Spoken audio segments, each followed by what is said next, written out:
Well, good morning, Cambrian Park Church family. Here we are again. It's good to be with you as we continue this sermon series that we're in, entitled Upside Down Kingdom Living. And as you remember from watching previous sermons, we're really in this series where we're looking at the profound teachings of Jesus that he gave on his Sermon on the Mount. And these are really countercultural teachings. He gives us ways to live that are in many ways upside down from the ways in which the world operates today. And so we're excited to be able to be in this series to learn some powerful things from Jesus' mouth and the things he wants to show us and teach us. And so we're going to continue this morning in this series by looking at two sections of Jesus' teaching in Matthew chapter 5. And they're the two sections that are commonly understood as the eye for eye, tooth for tooth passage, and also the next one following it, which is the love for enemies passage. And so what I'd like to do is I'd like to just take a moment and I'd like to read these two passages for us this morning as we continue. So the first one here, Matthew 5:38, verses 38 to 42. You have heard that it was said, eye for eye and tooth for tooth. But I tell you, do not resist an evil person. If anyone slaps you on the right cheek, turn to them the other also. And if anyone wants to sue you and take your shirt, hand over your coat as well. If anyone forces you to go 1 mile, go with them 2 miles. Give to the one who asks you, and do not turn away from the one who wants to borrow from you. And then the next passage, starting in verse 43, you have heard that it was said, love your neighbor and hate your enemy. But I tell you, love your enemies and pray for those who persecute you, that you may be children of your Father in heaven. He causes his sun to rise on the evil and the good, and he sends rain on the righteous and the unrighteous. If you love those who love you, what reward will you get? Are not even the tax collectors doing that? And if you greet only your own people, what are you doing more than others? Do not even pagans do that? Be perfect, therefore, as your heavenly Father is perfect. Again, some very powerful upside down ways of living type teachings that Jesus gives us here in this particular section. Jesus is referencing commonly held beliefs and teachings of the day. And he's done this over the past several weeks as we've kind of explored his messages to us. And today is no different. He references things from the past. He says, you have heard that it was said, eye for eye and tooth for tooth. He also says, you've heard that it was said, love your neighbor and hate your enemy. And so what I'd like to do is I'd like to just, for a few moments, I'd like to look back and see what Jesus is referring to. What are these specific teachings that he's referenced in saying, you have heard that it was said? Let's look at that together. So the first one here, as he mentions, is you've heard that it was said, eye for eye and tooth for tooth. And what Jesus is referring to here in this particular statement is the law of reciprocity, which exists in Leviticus chapter 24. You can see here, Leviticus 24 verses 17 to 21. This is again known as the law of reciprocity. Here it says in Leviticus, anyone who takes the life of a human being is to be put to death. Anyone who takes the life of someone's animal must make restitution, life for life. Anyone who injures their neighbor is to be injured in the same manner. Fracture for fracture, eye for eye, tooth for tooth. The one who has inflicted the injury must suffer the same injury. Whoever kills a human being is to be put to death. And so this law of reciprocity existed in order to keep punishments fitting, make sure that punishment was fitting to the crime that was committed unjustly towards another person. And this is actually a really good thing, despite the somewhat graphic nature of this passage. It's actually a good thing if you consider the alternative. Consider someone who has their son murdered, and it's an act of vengeance. That father, let's say, whose son was murdered, goes and murders the man who killed his son, but then also takes out revenge and kills the rest of his family. So you can see how the law of reciprocity existed in order to put boundaries around certain responses so that the punishment would fit the crime. And so our legal system today is based primarily on the law of reciprocity. Our courts give out sentences that are keeping with the types of crimes that were committed, so that the sentence is not over and above the weight of the crime that actually took place. And so the law of reciprocity in many ways is a good thing, considering the alternative of having a society that really does not have just responses put into place because of unjust actions. And so generally speaking, Jesus is upholding this teaching of the law of reciprocity in one sense. But on the other hand, Jesus wants to address a much deeper issue behind justice. He wants to address the heart's response to wrong actions or injustice. He wants to get at the heart, which is what he's been doing in all of these passages, is getting now down to the heart level. And so let's look at what he says as he gets down into the heart. He says, "But I tell you, do not resist an evil person. If anyone slaps you on the right cheek, turn to them the other cheek also. And if anyone wants to sue you and take your shirt, hand over your coat as well. If anyone forces you to go 1 mile, go with him 2 miles. Give to the one who asks you, and do not turn away from the one who wants to borrow from you." In other words, Jesus says, go beyond the just response. You see, that the way of the kingdom calls us to respond in ways that many times seem irrational. But actually, even though they seem irrational to the watching world, they actually bring freedom to our lives. And that's what Jesus is getting at. Let's look at this next passage here. We talked about the first one. You've heard that it was said eye for eye, tooth for tooth. Now this one.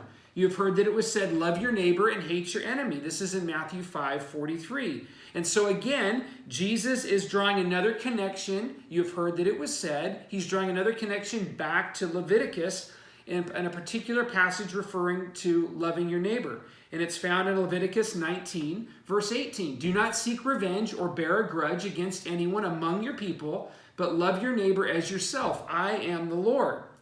And so as expected, the people of Jesus' day would follow this teaching, but they would feel justified in hating other people, particularly the enemies of Israel. Why would they feel justified? Well, look at the words that I underlined. The command was given to not seek revenge or bear a grudge against anyone among your people.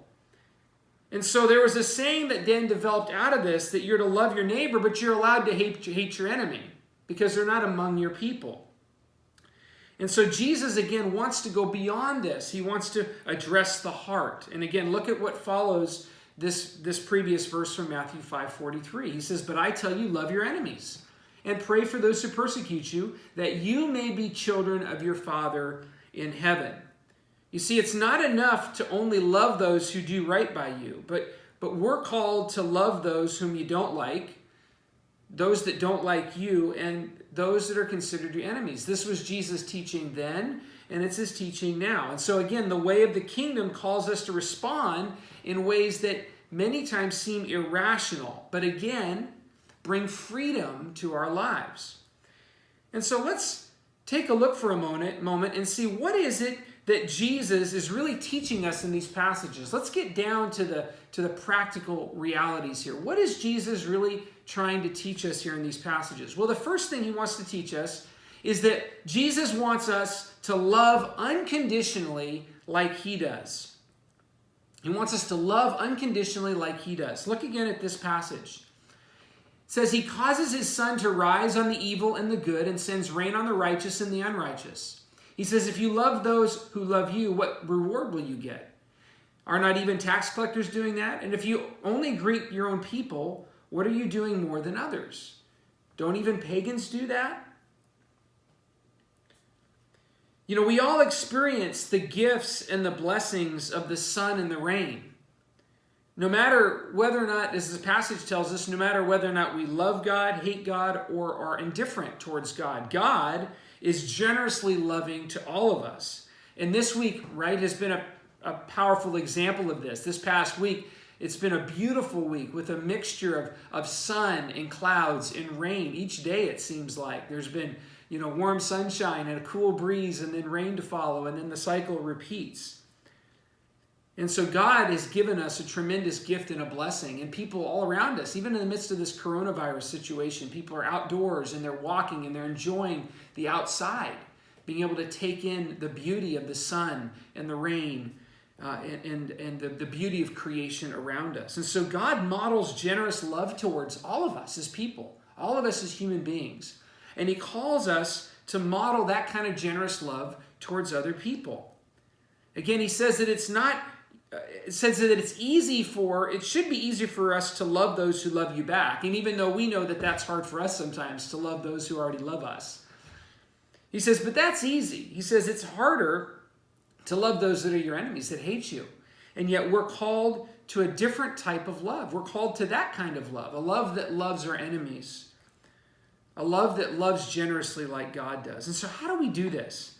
How do we practically love other people the way Jesus does? Well, I'm going to reference several quotes by the late, great Dr. Martin Luther King this morning. So I just want to give you a fair warning of that up front. And the first one that I want to share with you is a quote that he made that says, "Every genuine expression of love grows out of a consistent and total surrender to God." Every genuine expression of love grows out of a consistent and total surrender of God. I mean, how right Dr. King is. God is the one to grow and develop this otherworldly love within us. And he develops this otherworldly love within us for others as we develop a consistency in our abiding relationship with him. And as we remain in places of surrender and humility before him. As we open ourselves and become broken before him and place ourselves before him daily to be learned and taught by him and to allow his Spirit to minister to our hearts and to transform us, he develops this kind of God agape love in us, a generous love for others. And so how do we develop this kind of generous love? Get more time with God. Get more time with the Spirit and asking the Spirit to transform and to work in your heart and your life. In many ways, it's as simple as starting with that particular plan. Second, he goes on and he says what he's trying to teach us in this passage is that Jesus wants our actions to be a witness of the availability of kingdom life for other people. Let's look back at what Jesus says after the eye for eye, tooth for tooth verse that I read earlier. He says, "But I tell you, do not resist an evil person. If anyone slaps you on the right cheek, turn to them the other cheek also. And if anyone wants to sue you and take your shirt, hand over your coat as well. If anyone forces you to go 1 mile, go with them 2 miles. Give to the one who asks you, and do not turn away from the one who wants to borrow from you." I mean, I want you to think about this for a moment. If you actually did these things as Jesus suggests, what impact would it have on the person that you're interacting with? I mean, if you literally did not retaliate and offered the other cheek when somebody hit you, or that you offered to give more money than what you were being sued for, or that you willingly and lovingly went out of your way to do more than what somebody was forcing you to do, or that you gave freely to anyone who asked of you. I mean, if we really did this stuff as Jesus says, it would be truly odd for the people witnessing it, the people on the other end that are witnessing and experiencing that blessing. They would think that you're weird. They would think that we're weird people. And really, Jesus people are weird people. We live according to the standards of the kingdom, which is what we're learning about today. And this way of living, this way of operation, this way of modeling what the kingdom life looks like would grab their attention. And I'll tell you, it would be, even though they think it's a little weird, it would be refreshing in the midst of a world where evil and anger thrive. They would be seeing something different, which is the beauty of why Jesus calls us to live in this way. Again, Dr. King, another quote here, says, "Love is the only force capable of transforming an enemy into a friend." Love is the only force capable of transforming an enemy into a friend. Living in love, living in the way of Jesus, has a powerful impact on people around us. Yeah, they may think you're weird, but weird in a way that is good and loving and right and true, and makes an impact and shows people the kingdom. You see, not only do our upside down actions allow us to experience the joy of life in the kingdom, but they provide a platform for other people to visibly see and experience what kingdom life can look like for them. That's so important. And the beauty is that we can practically do this stuff. I mean, yeah, it can be hard to do some of the things as Jesus talked about just a few moments ago. It can be hard to intentionally go above and beyond and show extreme acts of love towards other people. But we can do it with the help of God. God's Spirit can move and to help us, in us, to do these things. And so, how do we show people that kingdom life is available for them? Well, we just start practicing extravagant acts of love towards others. We start doing it. In one respect, we started by praying, right, and asking for the Spirit of God to transform our hearts and to move in us, to help us to love unconditionally like He does. And now we have some opportunities where we can very tangibly just start acting. We can start doing. We don't have to retaliate when someone mistreats us. We can be generous with our time and our money. We can return good. When we're met with evil, instead of returning evil for evil, we can return that evil with something good. We can do these things. We can go above and beyond and love practically. So third, what is Jesus teaching us in these passages this morning? The third thing Jesus is teaching us is that He wants us to experience interior freedom from anger and selfishness. Jesus wants us to experience interior freedom from anger and selfishness. You know, I saw a woman this week basically just blast another guy with condescending and poor language and just scream at him and yell at him and swear at him because he parked his car too close to hers. And she made a point of getting out of her car and taking a picture of him in his car. And you could see the anger on her face and the way that she was carrying herself. And it got me thinking, who's worse off in that exchange? Is it the man that's being attacked verbally, or is it the woman who's doing the attacking? And this is really a hands-down no-brainer. The woman doing the attacking is the one who is more burdened in this exchange. She's worse off. She's a walking example of enslavement to anger, control, and selfishness. She's not happy. She's burdened by her anger. I can tell you something else is going on there beyond just this guy parking his truck next to her car. She brought more to her in her heart to that exchange that was there prior to that experience. And yet, instead of looking at her through negative lens, Jesus looks at her with mercy, and He wants to help her, and He wants her to be free from that anger and that sort of response. He wants her to experience interior freedom so that she's not controlled by what somebody else does, by somebody parking too close to her car. She has interior freedom inside to be free from that anger and selfishness and bitterness, and she's able to freely love, even when met with something that she doesn't like or she doesn't agree with. You see, in these teachings today, we have Jesus advocating a different way of living for us that's rooted in our loving actions towards other people. But again, Jesus gives us teachings not just so that other people may be blessed by our actions, but Jesus gives us these teachings so that we might experience true life and interior freedom as the ones doing the loving. Again, another quote from Dr. King. I think I shared this several weeks ago in a Sunday service, but I've decided to stick to love because hate is too great a burden to bear. Hate is too great of a burden to bear. It destroys us. It is a burden. Love frees, but hate enslaves. Hate destroys not just others, but us. I mean, think about it. When we fail to forgive other people, when we fail to forgive the person who's wronged us, it doesn't hurt necessarily the other person. Our failure to forgive them keeps us in places of enslavement and burden. And so Jesus wants us to experience interior freedom, to not have our emotions and our actions controlled negatively by what happens to us around us. He wants us to remain connected to God in the midst of all of it so that He is our source of life, no matter what happens surrounding our lives. I mean, consider for a moment Jesus on the cross. Jesus on the cross. And there's a scene in the Passion of the Christ movie. It's a pretty graphic movie. I'm not sure if you've seen it. But it's a pretty powerful scene when you see Jesus being nailed to the cross. And as He's laying there beaten on the ground, and they're nailing the nails into His hands, His wrists, and His feet. And how He's in such pain and agony in that place.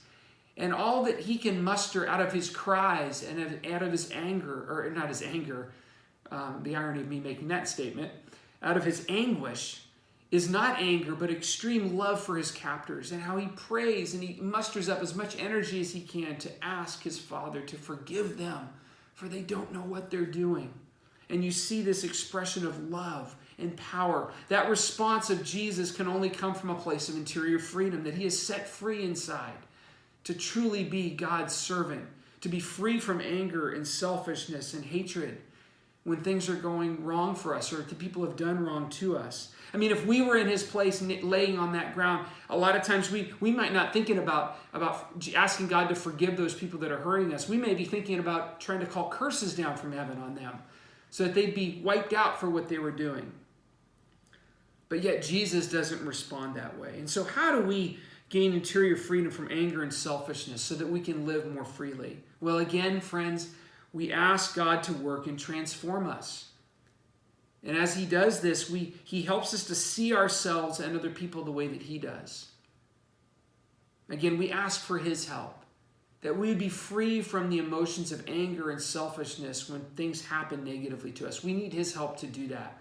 And in the moments when you're confronted with the choice, I can either respond with hatred or anger or frustration, to then make a willful decision to respond with love. Take a 30-second time out, breathe, and respond with compassionate love in a situation that may be difficult. Ask Jesus in that time and in that place, in real time, to ask him to help you to respond with his love.